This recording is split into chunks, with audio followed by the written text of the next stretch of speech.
Hold on. Now? It says, let me see. Okay, we're live. We're live? You can We're edit live. that part out, right? Right. Okay. All right, here I go. Okay. Hi, everybody. This is Johari Shuck with Financial Juneteenth University. And we have conversations with entrepreneurs from across the country about what it takes to be an entrepreneur and the freedoms that comes along with that.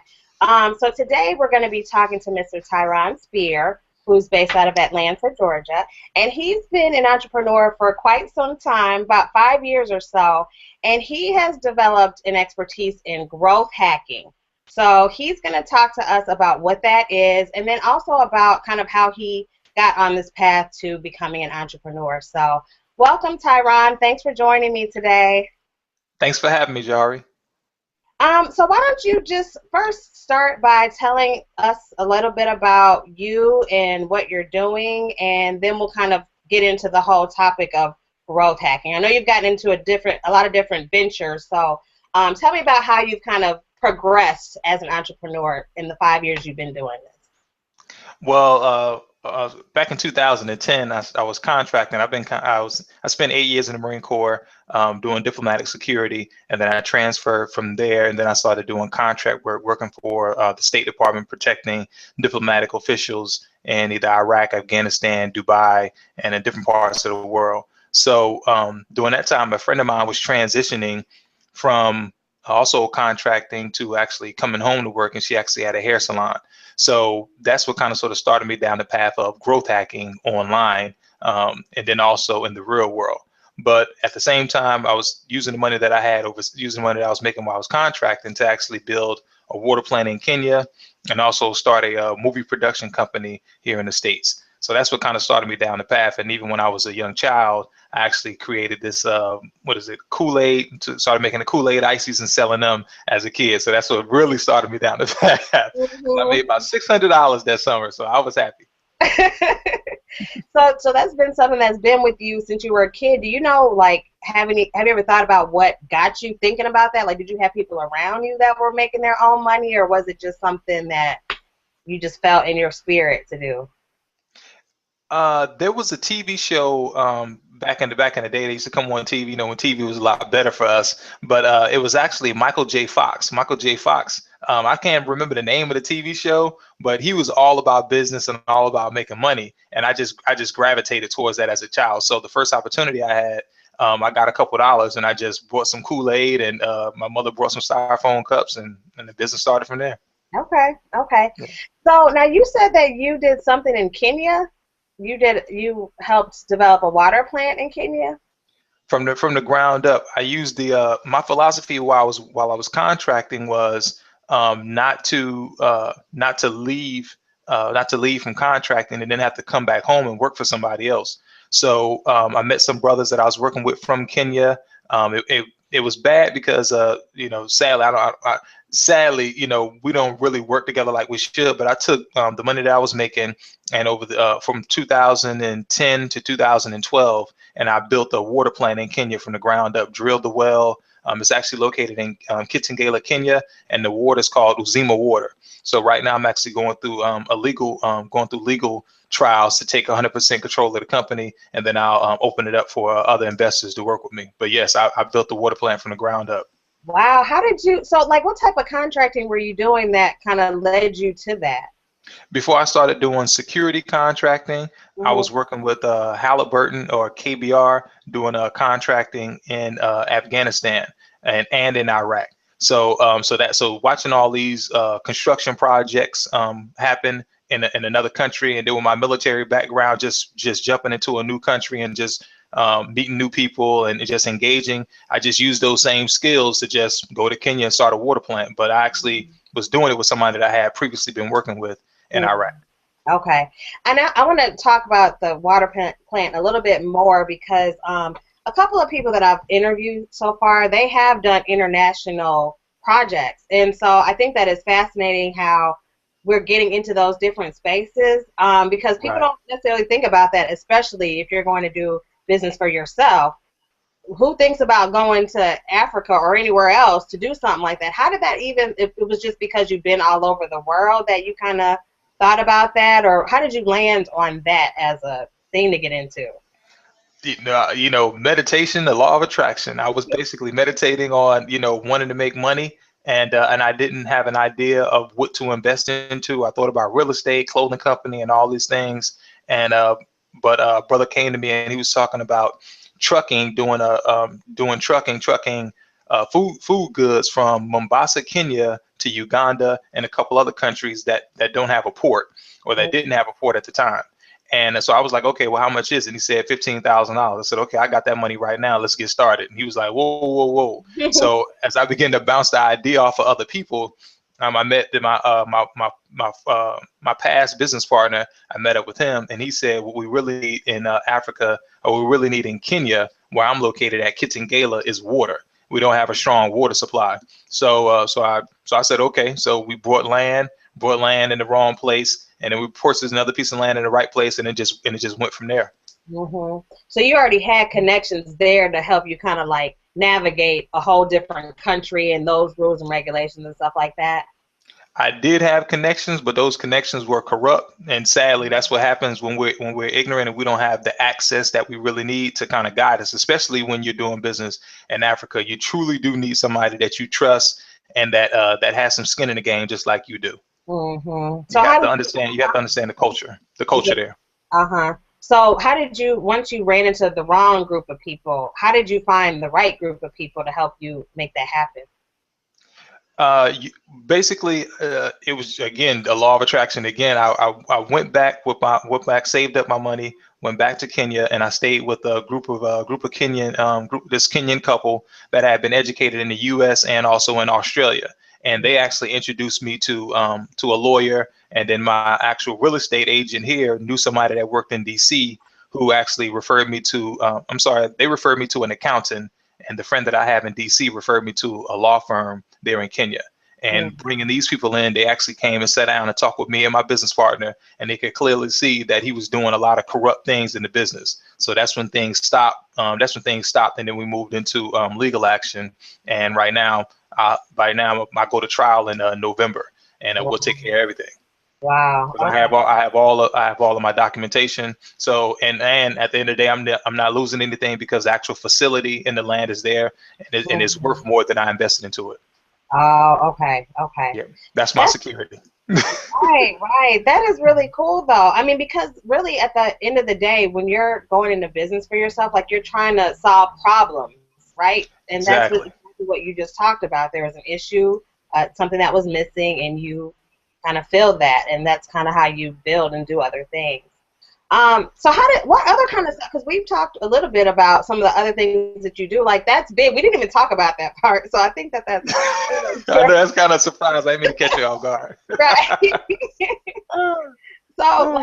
So what type of things are you doing here in the States? You already started mentioning that, but can you go more into like some other things projects that you're involved in?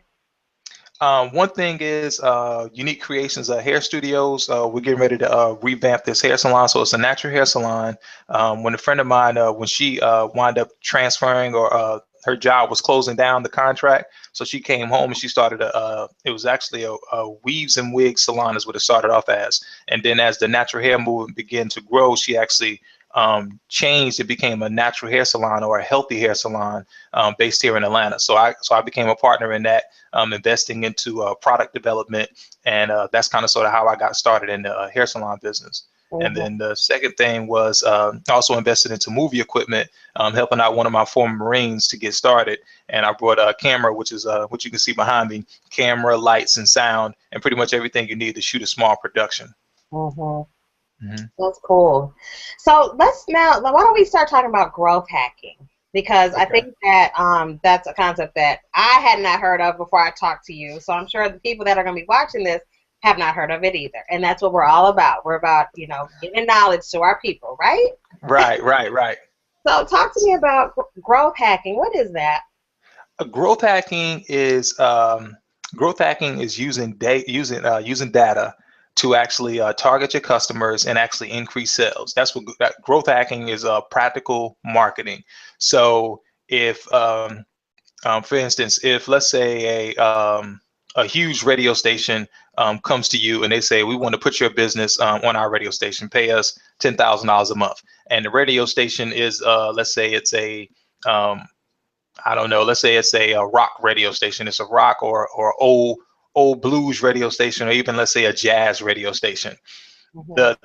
The data, when we start looking at their audience and we start looking at who's actually listening to that, may not be the audience that's actually coming into your business. So we need to actually look at data points like what does your customer look like? So what we look at is basically who your customer is. So let's say it's a 22-year-old African American female. 22-year-old African American female is probably not listening to that type of radio station. She's probably listening to maybe a FM radio station, or maybe even a Christian gospel radio station. But that's where your audience is at. So what growth hacking does is allow us to, again, look at data, look at where somebody's located at. Take Facebook, for instance.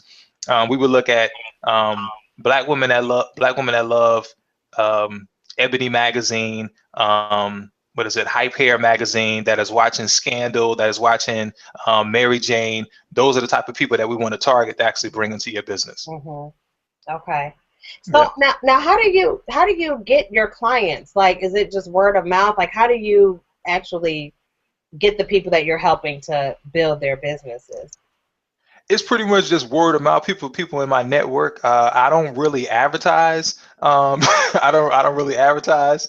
It's just basically by me helping the salon that I'm in now.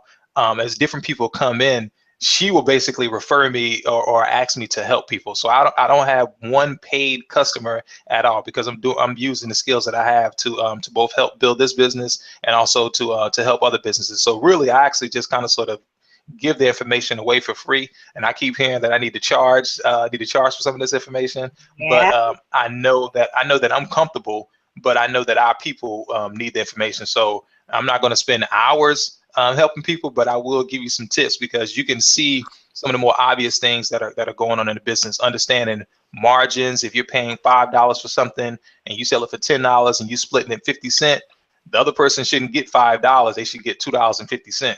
And a lot of times we don't understand those numbers. So how did you get into this sort of thing? Like, are you educated in marketing, or is this something that you kind of educated yourself on? Like, how did you even get that expertise?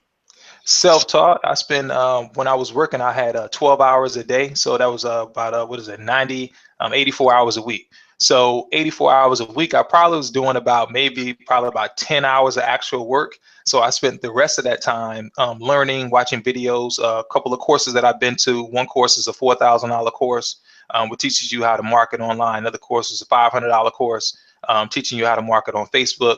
And another course is about $1,500 course, teaching you, again, how to market using paid advertising.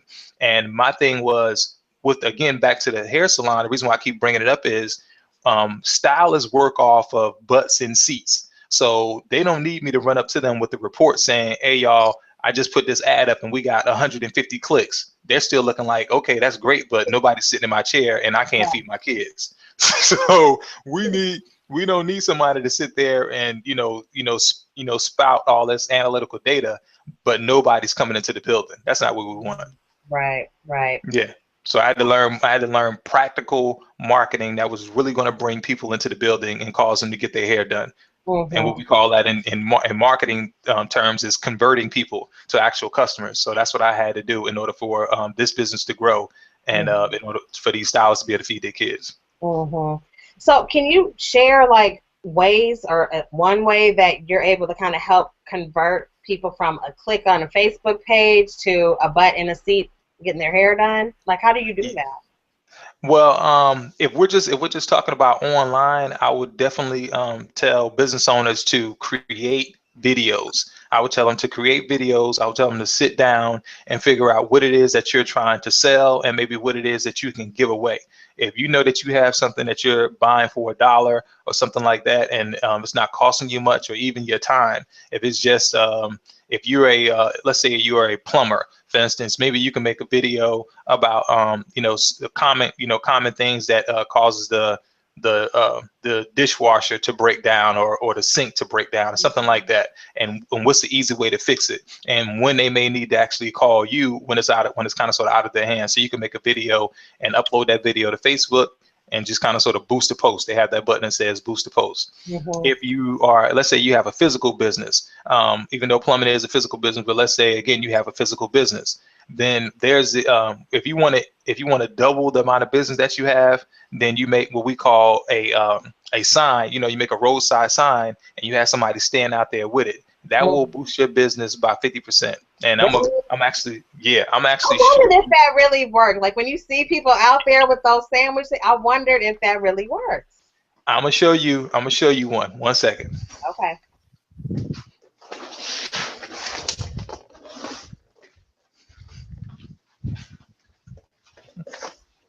So this is what you would typically see the guy doing on the side of the road.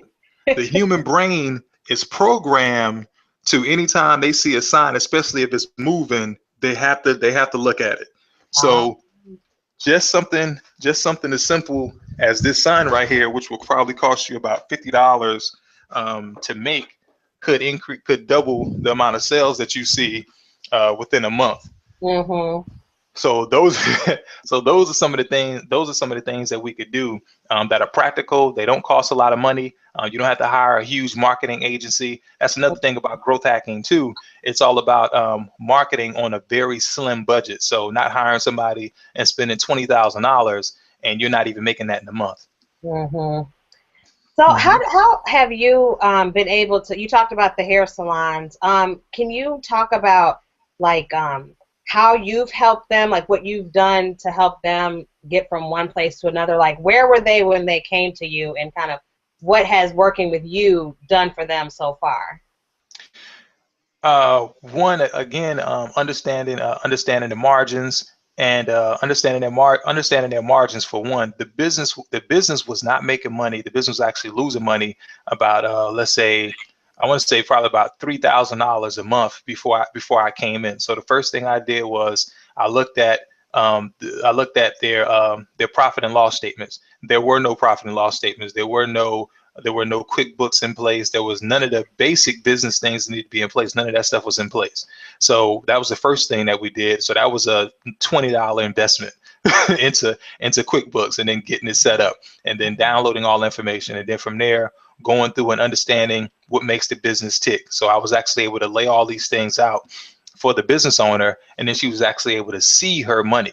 So once we just established that, we were able to cut out a lot of waste out of the business. So mind you, I haven't done any marketing yet.